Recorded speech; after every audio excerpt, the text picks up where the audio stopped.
Makeup? Okay. For syncing purposes.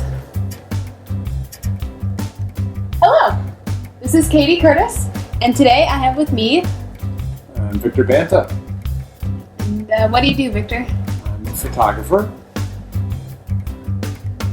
I specialize in fashion and landscapes and a little bit of everything else. A little bit of everything else. What does that mean? I do product and marketing photography. I also am a drone pilot. So I do drone photography and video. And Okay, alright. What is your favorite thing to photograph? people. People are my favorite thing. And right up equal with it is nature. So to photograph people in nature is magic.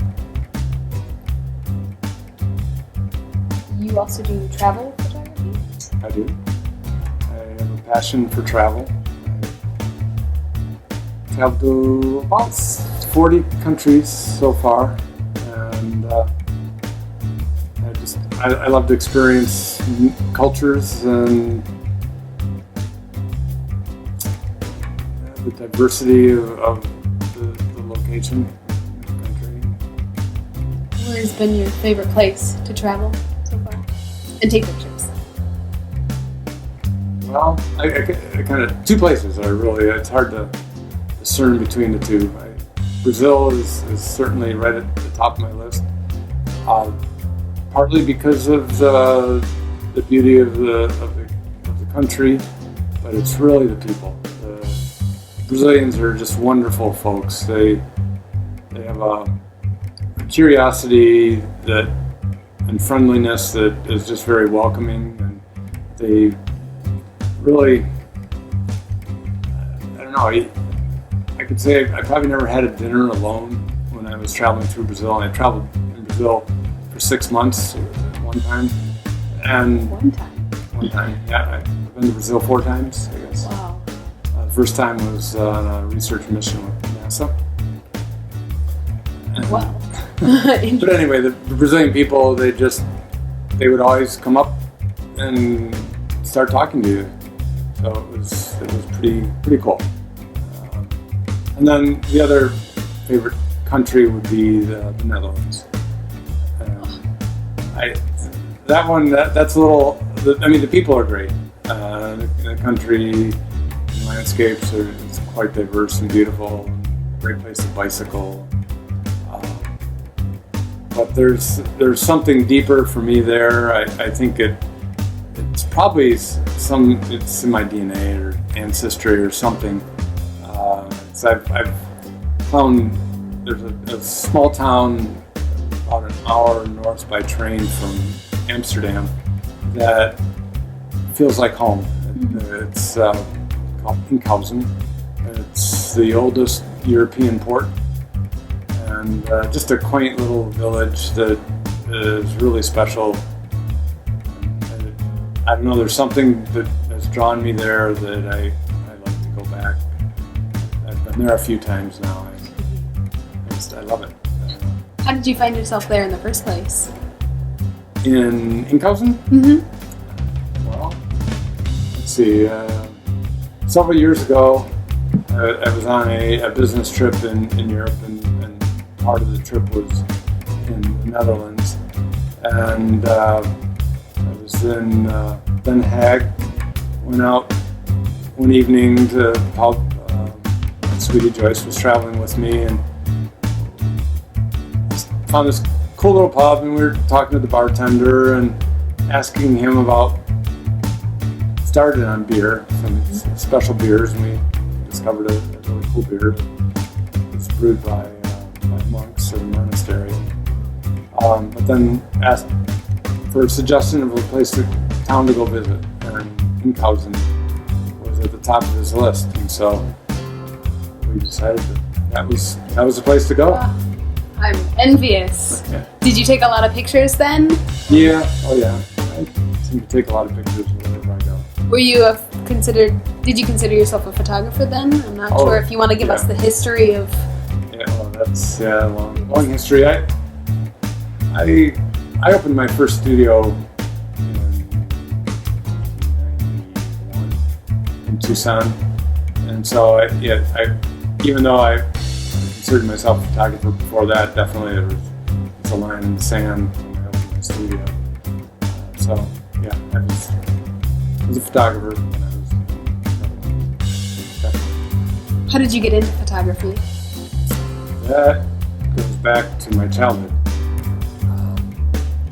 I was 7 years old, and growing up in Michigan, my parents took me to Greenfield Village, and they had a Civil War demonstration on that particular day, where they had a Civil War cannon that they shot across the length of a football field or further, and they had a big wooden barrel full of water. And my dad was into photography then, and he captured an image of the cannonball exploding the barrel of water, and that magic of capturing a moment in time just really set in my heart, and that was really the beginning of my fascination with photography. So have you always been a photographer? Has that always been your... Yes, I was a sophomore in high school, and the opportunity came up to be news staff photographer, and I jumped at that. And that I'd already had my own camera and was taking pictures, but that gave me the freedom to do it a lot more, and a reason to do it. So that was kind of another one of those pivotal times in my career. I think there's a timeline here. Yeah. You can map out every important thing. Okay, well then, I know who you are, what you do, and a little bit of your background. Why do you do it? Why do you still do it? What drives you? I think I like to capture the beauty that surrounds us. I think that's why I do it, is to capture the beauty.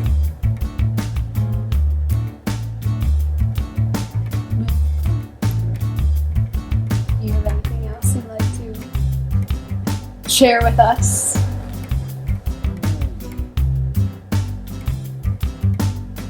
There's so many stories, but nothing comes to mind right now.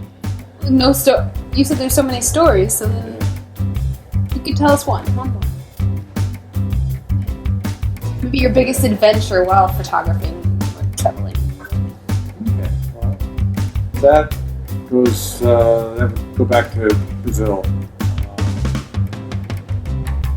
1986, I believe, was when I went on a NASA mission. We were in Costa Rica. We had to stop at Trinidad and Tobago for a refuel, and then we continued on to Recife, Brazil. And that it was a little over a week during our mission, and it got extended. I think we were only supposed to be there about 4 days. And when we were flying a mission, which was a satellite calibration, and our aircraft got struck by lightning, and it knocked out the navigation system, the radar, I think, to be exact. So we couldn't leave until we got another radar system flown in and put on the aircraft. So had a little longer stay there, but I loved it. I loved the people. Again, it was the people, and you've got a lot of tropics there and beach, and it's just there is a lot of beauty in Brazil, and the people are the biggest thing. So that set in my mind this desire to go back, and from that I was working on my bachelor's degree in electrical engineering and studying photography as a fine art at that time. So I finished up that degree, and I had a master's to do, and so I started on my master's degree with this desire to go back to Brazil, and in the meantime, meeting people and talking to them about traveling, and I remember, I think it was the guy he was an investment counselor, and we were just talking, and somehow we got on the subject of this desire to return to Brazil and see more of the country, and he's like, oh, you know, if you're going to travel like that, do it soon before you start a family and a job where, you know, it's hard to take off for a while, and go for as long as you can. He'd done several months, and he'd suggested, you know, if you can travel for a year, do it. And so that was my goal. I ended up, when I was finishing up my master's degree, it's interesting how everything comes together, and I'd gotten involved with the Rainforest Alliance in Tucson. I was at University of Arizona, where I was going to school. And then there was they had a kind of another group that was similar interests, but more closer in Nicaragua, and there was this Tucson Santo Domingo sister city project, and they had plans to take a school bus down full of medical supplies and food, clothing, and all the supplies necessary to upgrade their water system in this little mountain town of Santo Domingo, Nicaragua. And so they were looking for volunteers to drive down there, and you know, I heard about that, and I was like, well, that's in the right direction, and it was coincided with the time I wanted to head down to Brazil. And so I contacted them, and they were like, yeah, you know, I'd love to have you along. So I went as a photographer. I was one of the drivers, and I have a very good mechanical background, and I'd worked as an auto mechanic. And so I was also a mechanic for the bus, and which we ended up needing to. I was going to ask. Yes, so we broke down. We were going to cross in Laredo, Texas, and just before we crossed the border, we had a breakdown, so we had to do some bus repairs. But that was quite a journey to drive a school bus, you know, from Tucson all the way down to Nicaragua. How many miles? I don't recall. I don't know, 2,000-3,000. It's, you know, it was not a direct route, really, and there's quite a few adventures going along the way. Anyway, I got down there and spent some time in Nicaragua, and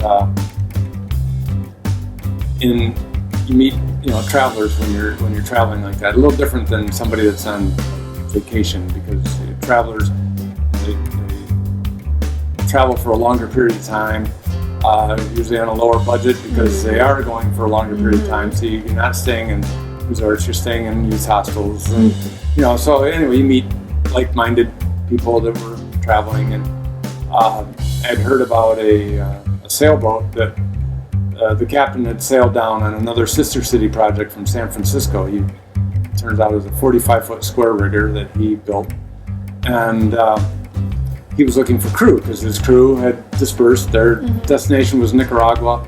They were out traveling, and he was going to sail down and go through the Panama Canal and come back up the other side. And I was like, that sounds pretty cool. So my buddy Joel Paris and I headed down in that area, and I think Joel ended up, he was on this bicycle, let us see, bombs. No, bicycles not bombs. It was another program in Nicaragua, and he was one of the 6 that went down on the bus. And so anyway, we traveled a little bit together, and then he had to go back to Nicaragua, or to Managua, and I continued on to San Juan del Sur, where this sailboat was supposedly there looking for crew. And so I got there, and sure enough, anchored offshore a quarter mile or so. It was this big sailing boat.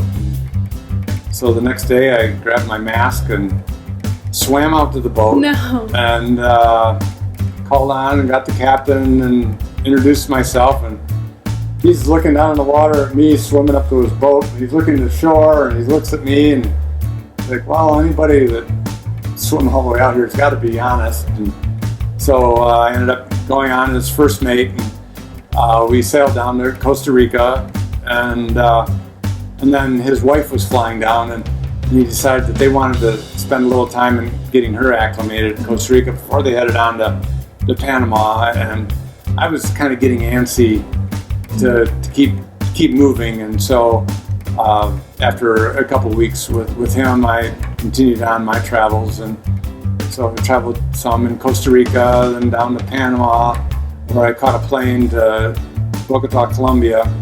And in Bogota, I hung out there and made friends with a Peruvian band, and traveled around with them for a little while they did little different gigs, Andean music. Yeah. Very cool. And then from there, went down into Ecuador, and I really wanted to go to Peru, because I wanted to go to Machu Picchu.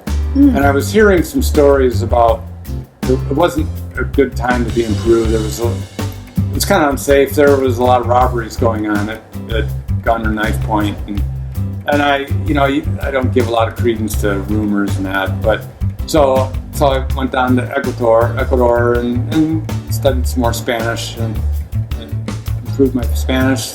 Taught some English while I was there, and Ecuador's a really cool country. And traveled around there, went down to Otavalo a lot. That just was a cool town.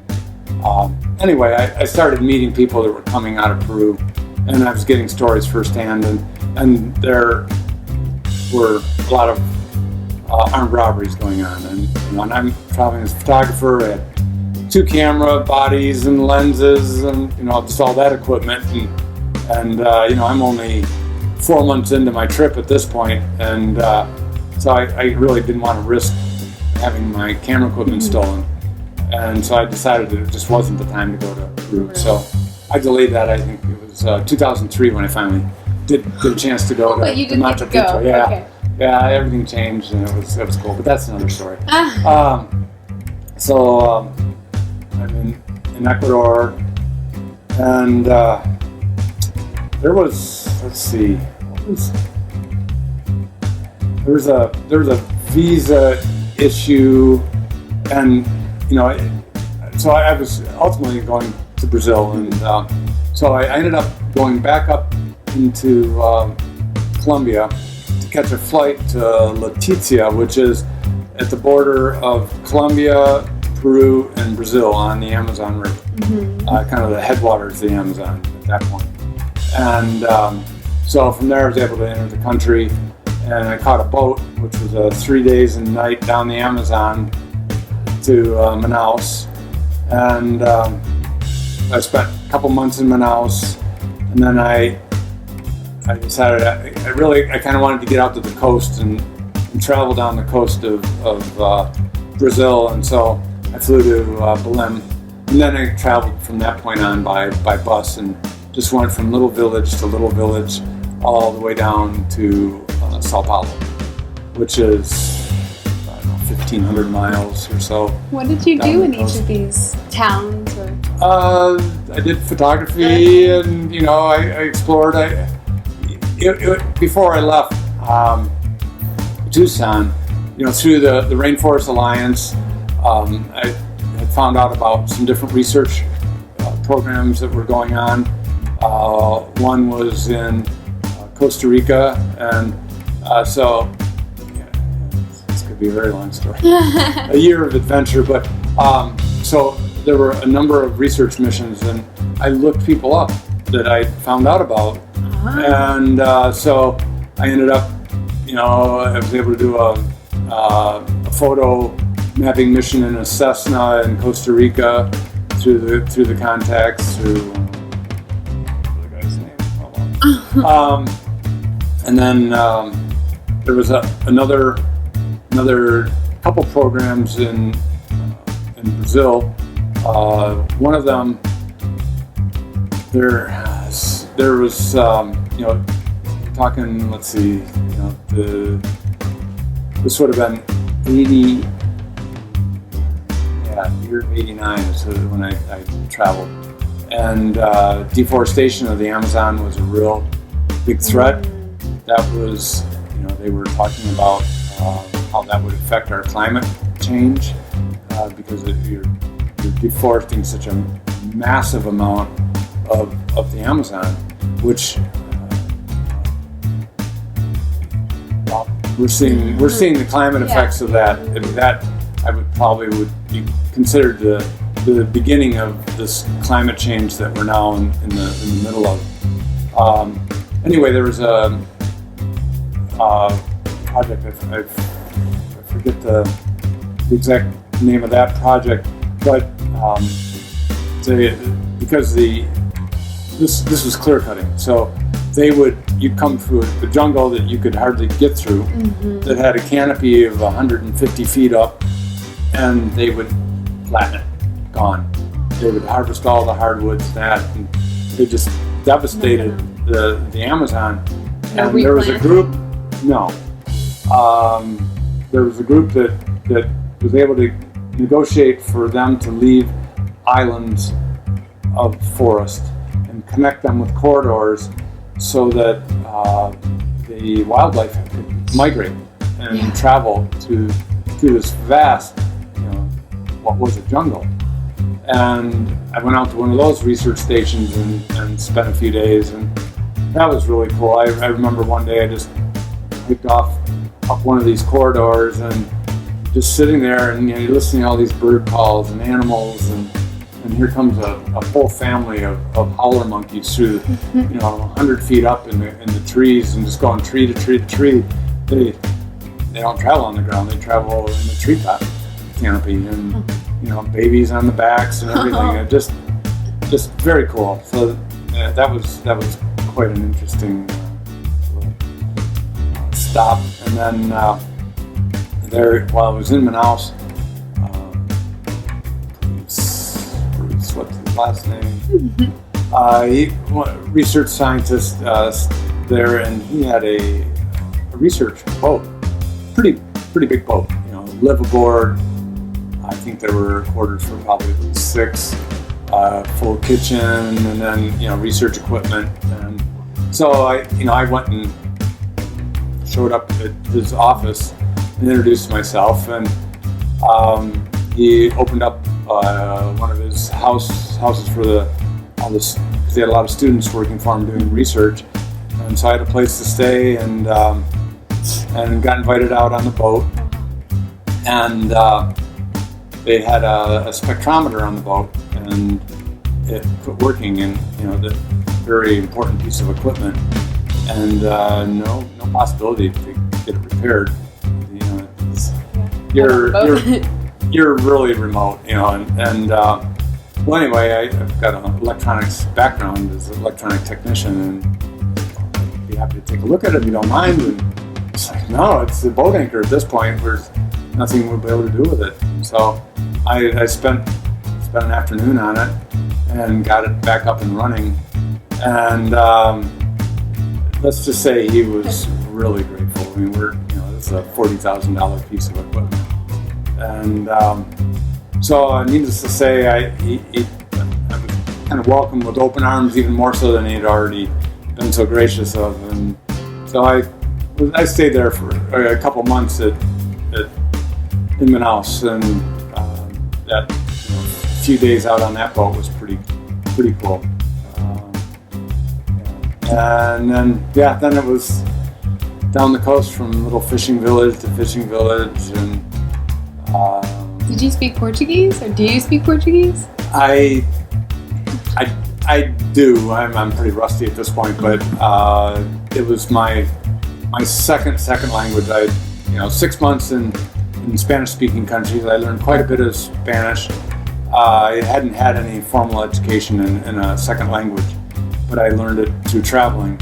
And then because I've already learned one language, and there's some similarities between Spanish and Portuguese. And then the Brazilians being so friendly, they would always come up to me. I wouldn't sit alone on the bus. Somebody would sit with me. They want to talk to me, find out what I'm doing. So my speed, which I learned Portuguese, was 4 times as fast as I learned Spanish.